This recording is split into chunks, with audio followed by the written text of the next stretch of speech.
নমস্কার বন্ধুরা, আমার নাম DR.SANCHITA চ্যাটার্জি, আয়ুর্বেদাচার্য DR.S। আজকে আমরা যে বিষয়টি নিয়ে আলোচনা করব সেই বিষয়টি হচ্ছে ইলনেস অ্যাংজাইটি ডিসঅর্ডার। এই অসুখটা কি ধরনের অসুখ, কেন হয়, কিভাবে হয়, এর সিমটমসগুলো কি কি, এবং এক্ষেত্রে আপনি কিভাবে ডায়াগনোসিস করবেন এবং এর ট্রিটমেন্ট প্রভৃতি বিষয় আমরা আলোচনা করব। তার আগে আপনারা প্লিজ আমার চ্যানেলটিকে লাইক করুন, শেয়ার করুন আপনার বন্ধু বান্ধব আত্মীয় পরিজনের সাথে, এবং অবশ্যই সাবস্ক্রাইব করুন। সাবস্ক্রাইবের পাশে বেল আইকনটিতে ক্লিক করে দিন যাতে পরবর্তী নোটিফিকেশনগুলি সরাসরি পেয়ে যেতে পারেন। দেখুন, ডিজিজটার নাম শুনে মনে হচ্ছে যে এটা খুবই রেয়ার ডিজিজ, কিন্তু এর সিমটমসগুলো বললেই বুঝতে পারবেন এই ধরনের মানুষ কিন্তু অনেকেই রয়েছে, অর্থাৎ আমাদের আশেপাশে অনেকেই এই সমস্যায় জর্জরিত। এই বিষয়ে আক্রান্ত ব্যক্তি মনে করে তিনি কোনো সিরিয়াস এবং লাইফ থ্রেটনিং ডিজিজে আক্রান্ত, অর্থাৎ আক্রান্ত মানুষ মনে করে যে তার কোনো গুরুতর এবং জীবন হানিকর ডিজিজ হয়েছে। অ্যাকচুয়ালি সেটা কিন্তু হয়নি, এবং এটা মনে করার সাথে সাথে তার মধ্যে একটা অ্যাংজাইটি সব সময় কাজ করতে থাকে। এরপরে তিনি ডক্টরের কাছে যান, ট্রিটমেন্ট শুরু করেন, টেস্ট করেন, এবং সেই টেস্টের রেজাল্ট সাধারণত নেগেটিভই আসে। তখন কিন্তু তিনি সেই রিপোর্টগুলোকে বিশ্বাস করেন না, আবার টেস্ট করেন অথবা ডক্টর চেঞ্জ করেন। এটাই হচ্ছে এই ডিজিজটা, না মানে এই ডিজিজটা হচ্ছে এই ধরনের। এবং এই ডিজিজে আক্রান্ত মানুষরা সাধারণত দুটো ক্যাটাগরির হয়। প্রথম ক্যাটাগরির যারা যখন মনে করে যে তারা খুবই অসুস্থ, ডাক্তারকে দেখান এবং তারপরে তার মেডিসিন নিতে থাকেন, টেস্ট করান। দ্বিতীয় ক্যাটাগরি, তারা ডক্টরের কাছেও যান না এবং টেস্টও করান না, কিন্তু সবসময় অ্যাংজাইটিতে ভুগতে থাকে। তো এবারে বলবো যে এর সিমটমসগুলো কী কী। প্রধান সিমটমস, এরা মনে করে যে আমরা খুবই সিরিয়াসলি কোনো গুরুতর কোনো অসুখে আমরা অসুস্থ এবং আমাদের লাইফ থ্রেটনিং কোনো ডিজিজ হয়েছে, এবং এটা মনে করার সাথে সাথে একটা অ্যাংজাইটি কাজ করে, সবসময় একটা অবসেশন কাজ করে, একটা ডিপ্রেশন কাজ করে। এরা অন্যান্য মানুষের সঙ্গে মিশতে চায় না বা বিভিন্ন জায়গায় যেতে চায় না, কাছের মানুষের সঙ্গে আলোচনা করে এবং তাকে এই ডিজিজটা সম্বন্ধে তাদের সঙ্গে শেয়ার করে, কিন্তু তারা কিন্তু মনে করে তারা শারীরিকভাবেই অসুস্থ, ওভার শেয়ার করে, এবং এর ফলে একটা ডিপ্রেশন কাজ করে তাদের মধ্যে। এবং এদের পারিবারিক জীবন কিন্তু বিঘ্নিত হয়, রিলেশনশিপের ক্ষেত্রে অসুবিধা হয়, কেরিয়ারের ক্ষেত্রে, যেরকম তারা যদি পড়াশুনো করে বা চাকরি করে সেক্ষেত্রেও তাদের একটা সমস্যা তৈরি হয়, এবং দাম্পত্য সমস্যাও হতে পারে। সমস্ত দিক থেকে এদের মধ্যে একটা অস্বস্তি কাজ করে, একটা ইরিটেশন কাজ করে, একটা ডিপ্রেশন কাজ করে। তো এবারে বলবো যে এই ডিজিজটা কেন হয়। দেখুন, সঠিকভাবে বলা যায় না যে এই ডিজিজটা কেন হয়, তবে চাইল্ডহুড কোনো ট্রমা বা চাইল্ড অ্যাবিউজ এই জায়গা থেকে হতে পারে। ছোটবেলা থেকে কোনো সিরিয়াস কোনো পেশেন্ট তাদের বাড়িতেও রয়েছে, তাকে দেখে আসছে বা তার পরিচর্যা করছে, সেখান থেকে এটা হতে পারে। অতিরিক্ত মানসিক চাপ থেকে হতে পারে।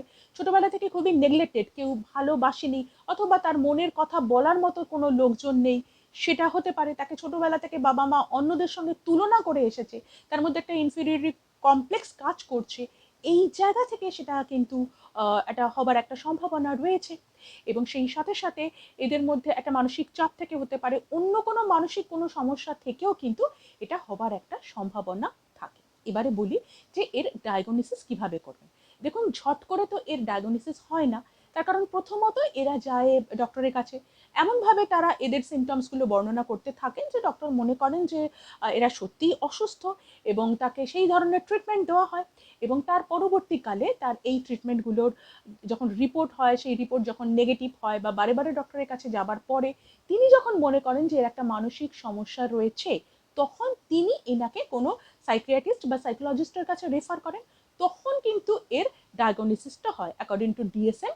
তিনি DSM-5 তার যে কিছু ক্রাইটেরিয়াগুলো তার সঙ্গে মিলিয়ে দেখে নেওয়া হয় যে তার এই ডিজিজটা হয়েছে। তার কারণ এটা কোনো ব্লাড টেস্ট বা ইমাজিনেশন এর মাধ্যমে এটাকে কিন্তু নির্ণয় করা সম্ভব নয়।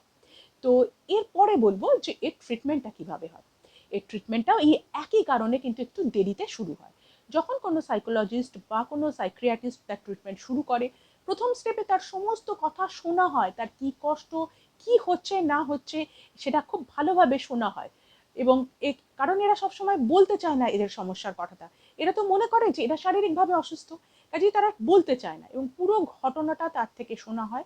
তারপর তার ট্রিটমেন্ট শুরু হয়, তাকে সাপোর্ট দেওয়া হয়, কাউন্সিলিং করা হয়, তাকে বারে বারে বোঝানো হয় যে আপনার এই ধরনের ডিজিজ হয়নি, প্রয়োজনে এই ধরনের মানুষের সাথে কথা বলা হয়, এই ধরনের মানুষের সিমটমস বা এগুলোর সঙ্গে এদের বারে বারে তুলনা করে দেওয়া হয়, তুলনা করে এদের দেখিয়ে দেওয়া হয়। এবং এই ধরনের মানুষ কিন্তু এই ডিজিজটা সম্বন্ধে নিজেই আগে রিসার্চ করতে থাকে, জানতে থাকে, সেই জায়গায় তাকে আরও ভালো করে বুঝিয়ে দেওয়া হয় যে সমস্যাটা এটা হয়নি, আপনি একেবারেই সুস্থ আছেন, দরকার হলে সিবিডি করা হয় বা প্ল্যাসিবো থেরাপি বলে এক ধরনের থেরাপি আছে, সেটা এক্ষেত্রে করা হয় এবং এই ট্রিটমেন্টটা ধীরে ধীরে করা হয় এবং অতিরিক্ত মানসিক চাপের জন্য এদেরকে কিন্তু মানসিক চাপটাকে কমানোর জন্য এদের ডিপ ব্রিদিং এক্সারসাইজ বা মেডিটেশন এগুলো করতে বলা হয়। ধীরে ধীরে এরা কিন্তু সুস্থতার পথে এগিয়ে যায় এবং সেই সাথে সাথে এদের মেন্টাল সাপোর্টটা ভীষণ দরকার।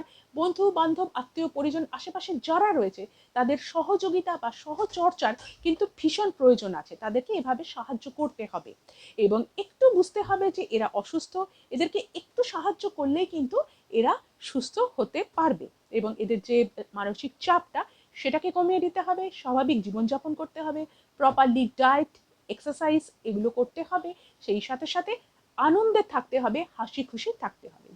এগুলো যদি একটু মেনটেন করতে পারেন তাহলেই কিন্তু এদের আমরা অনেকটাই সুস্থ করতে পারি বা ভালো রাখতে পারি। তাহলে বন্ধুরা আজ এই অবধি, ভালো থাকবেন, সুস্থ থাকবেন, নমস্কার।